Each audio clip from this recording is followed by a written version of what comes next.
കൊല്ലത്ത് മാനസിക വെല്ലുവിളി നേരിട്ടിരുന്ന മകനെ അച്ഛനും ഇളയ മകനും ചേർന്ന് തലക്കടിച്ചു കൊന്നു.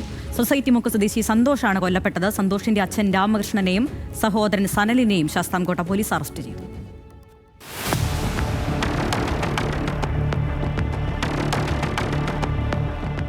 മാനസിക വെല്ലുവിളികളുമായി ബന്ധപ്പെട്ട പ്രശ്നങ്ങളിൽ ഏറെ നാളായി ചികിത്സയിലായിരുന്നു സന്തോഷ്. ചികിത്സ കഴിഞ്ഞ് അടുത്തിടെയാണ് സന്തോഷ് വീട്ടിലെത്തിയത്. ചിലപ്പോഴൊക്കെ സന്തോഷ് അക്രമകാരിയായി മാറുമായിരുന്നു. വീട്ടുകാരെ ഉപദ്രവിക്കുകയും ചെയ്യും.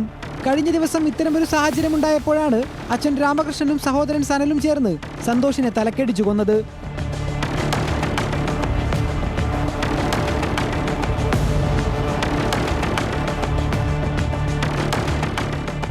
വെള്ളിയാഴ്ച രാവിലെ മൈനാഗപ്പള്ളി പഞ്ചായത്ത് വൈസ് പ്രസിഡന്റിനോടാണ് രാമകൃഷ്ണൻ തന്നെ ഇക്കാര്യം അറിയിച്ചത്. തുടർന്ന് പോലീസ് സ്ഥലത്തെത്തി സന്തോഷിന്റെ മൃതദേഹം ആശുപത്രിയിലേക്ക് കൊണ്ടുപോയി.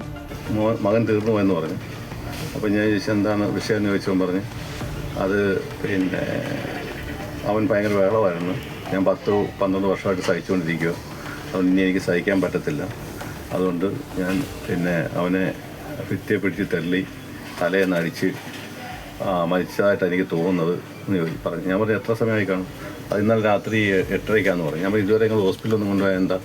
അത് ഞാൻ കൊണ്ടുപോകുന്നില്ല, എനിക്കിനി ജീവിക്കാൻ എനിക്ക് സഹിക്കാൻ വയ്യ, അതുകൊണ്ട് ഞാൻ ജയിലിൽ പോകാന്നുള്ളതാണ് പുള്ളി പറഞ്ഞത്. രാമകൃഷ്ണനെയും സനലിനെയും കസ്റ്റഡിയിലെടുത്ത് പോലീസ് അറസ്റ്റ് രേഖപ്പെടുത്തി.